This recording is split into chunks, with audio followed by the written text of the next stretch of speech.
রে কুরবানি তো আসছে, দুদিন বাদে কুরবানি, তো 1 লাখ তো কুরবানি দিতাম, এবার লস খাইছি ব্যবসাটা আমাদের।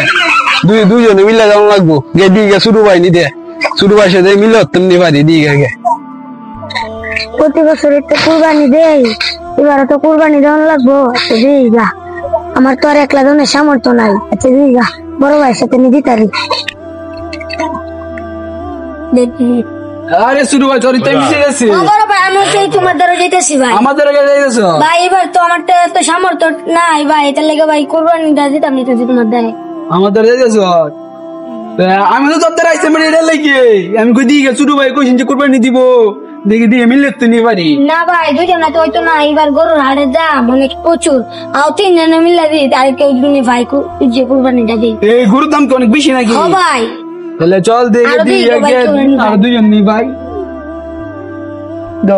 এখানে একজন বয়ে রয়েছে গেছি এর সাথে নিমিশ হচ্ছে না ভাই, আর লইতাম না। কেরে বেটা মা বেটা সমস্যা আছে কোনো বেটা? না ভাই, আর লইতাম না ভাই, আর লইতাম না। কেরে বেটা সাথে কোনো কি তোর সুৎসু জমানি আছে বেটা? বেটা কি ঘুষকা আনা গিয়েছে বেটা? তুই ভাই এত ঘুষকা ঘুষতে ও ভাই কি দাও বেটা? তুই আমি তো ঘুষকা তো ঘুষ নে কেরে ভাই? কেরে ভাই তুই নই দুজন আগে 1 লাখ টাকা নিছো, 50 টাকা লাভে দিবি অন্টিয়া দস্ত রে। আমার তো টাকা পয়সা নাই, মজি তোর তো টাকা পয়সা হলে কুরবানি দেন। না ভাই তোর সাথে কুরবানি দিতাম না ভাই, কুরবানি দিতাম না কেরে ভাই। তোর সাথে কুরবানি দেন দিত না কেরে ভাই? তুই বেটা ঘুষকা ঘুষ দিস না ভাই, এটা কইতে মশলা লইছো ভাই। তোর সাথে আমি কুরবানি দিতাম না ভাই, এটা মশলা জানি না, এটা মশলা হইতো না। কে মাসা লইতো না বেটা? তুই কি কুরআন আদিছে ভাই কুরবানি দিছাস? তে ভাই আমরা কুরবানি কিমনে দেম ভাই? কুরবানি বেশি দিবি তে আজ হুজুরের দ্বারা যাই, হুজুরের দ্বারা গেলে আতে যাই হুজুরের ধরে গেলে ওটা আমার দিয়ে কেমনে টাস করবো ওটা এটা দেয়ার আছে না কালা কি দিব কি মশলা তেমনেতে বুঝতে সমুদ্র তো ভাই এমনি। হুজুরের বাসায় গেলে হুজুরে বাড়ালাম, হুজুরের বাসার মধ্যে হুজুর দাঁড়াই। হুজুর একটা সূত্রে একটা মাসালা আছে না, সে মাসালা কিসের মশলা? ওখানে হুজুর সামনে তো কুরবানি, অন্তই যে অনেকে ঘুষকুর টুটকুর আছে না, মানে এরা তো এই ঘুষ খাই যাচ্ছে সুট খাই যাচ্ছে, মানে এর সাথে কুরবানি দিলে কি কুরবানি হইব এই বিষয়ে আপনি কিছু একটা আলোচনা করতেন। কুরবানির নিয়ম হলো যারা মানে মানে উত্তম নিয়ম এটাই, মানে যার কুরবানি চেয়ে দেওয়া।